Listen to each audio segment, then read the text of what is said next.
नमस्कार मित्रांनो, मराठी वर्गमध्ये तुमचं अगदी मनापासून स्वागत आहे. आजचा आपला हा मास्टर क्लास म्हणजे महा-टी-ई-टीची तयारी करणाऱ्या प्रत्येकासाठी एक गेम चेंजर ठरणार आहे. आज आपण इयत्ता 8वीच्या बालभारतीच्या इतिहासाच्या पुस्तकावर आधारित युरोप आणि भारत हा घटक कव्हर करणार आहोत. अगदी बरोबर. आणि मित्रांनो, आज आपण फक्त रट्टा मारणार नाहीये बरं का. आपण हा पूर्ण इतिहास एका विज्ञानाच्या कॉन्सेप्ट सारखा एकदम लॉजिक लावून समजून घेणार आहोत, जेणेकरून बेसिक लेव्हलच्या विद्यार्थ्यालाही तो सहज समजेल. चला तर मग फुल एनर्जीने सुरुवात करूया. तर आजच्या या विश्लेषणात आपण प्रबोधन युग, युरोपातील भौगोलिक शोध, क्रांती आणि साम्राज्यवाद आणि भारतात आलेल्या युरोपीय सत्तांवर चर्चा करणार आहोत. सोबतच शेवटी महाटेटचे मागील वर्षांचे प्रश्न आणि काही संभाव्य प्रश्नही सोडवून घेणार आहोत. होय, आणि या परीक्षेत कशा प्रकारचे लॉजिकल प्रश्न विचारले जातात ना, याची ट्रिक्स आपण आज उलगडणार आहोत.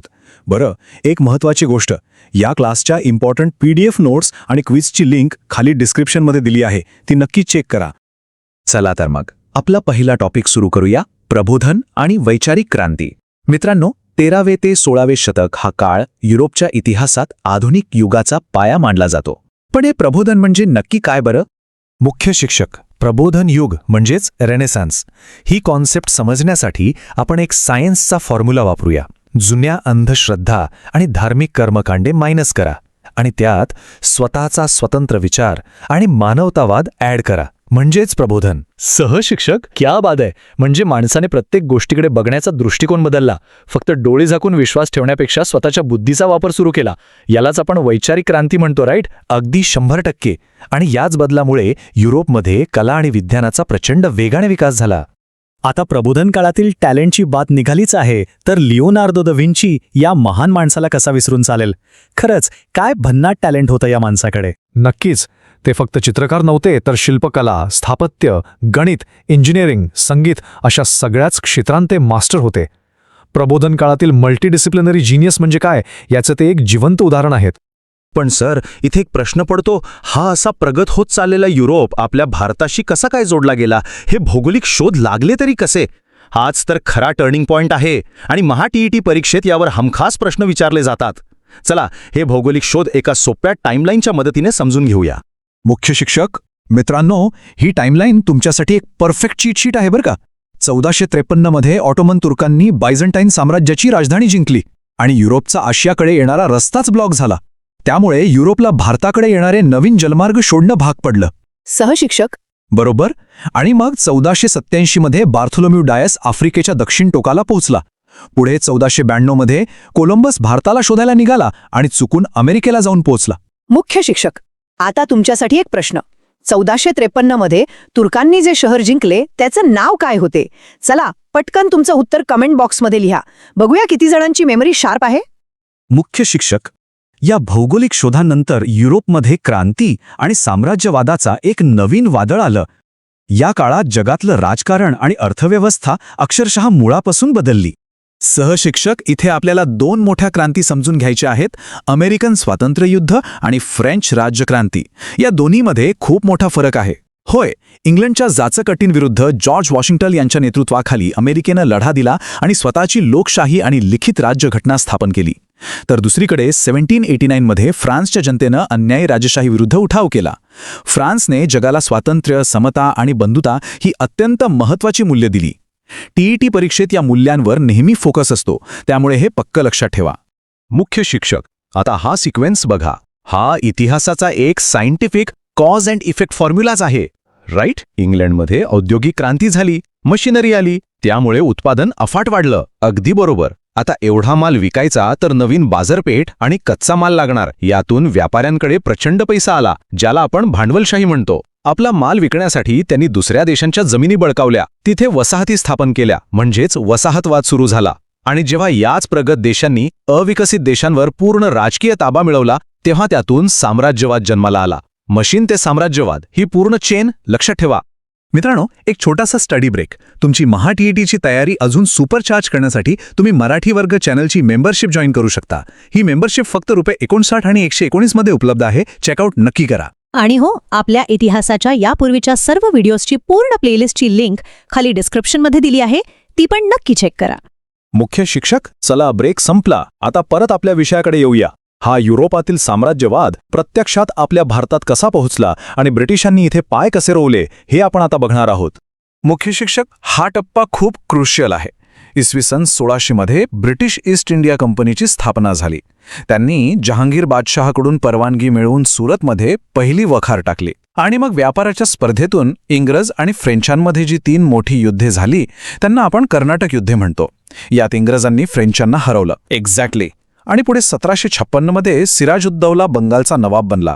इंग्रजांनी नवाबाची परवानगी न घेताच कोलकात्याच्या वखारीला तटबंदी बांधली. त्यामुळे सिराजुद्दौलाने चाल करून ती वखार जिंकली. पण याच चुकीमुळे भारतात इंग्रजी सत्तेचा खरा पाया रचला गेला. मित्रांनो, आता वेळ आली आहे आजच्या मास्टर क्लासच्या सर्वात रोमांचक भागाची. आता आपण महाटेटच्या मागील वर्षांच्या प्रश्नांचा म्हणजेच PYQचा सराव करणार आहोत. मुख्य शिक्षक, सगळे तयार आहात ना? मी प्रश्न वाचल्यावर त्याची उत्तरे तुम्ही तात्काळ कमेंट बॉक्समध्ये द्यायची आहेत. चला बघूया तुमची तयारी किती पक्की आहे. मुख्य शिक्षक, तर हा आहे पहिला PYQ प्रश्न.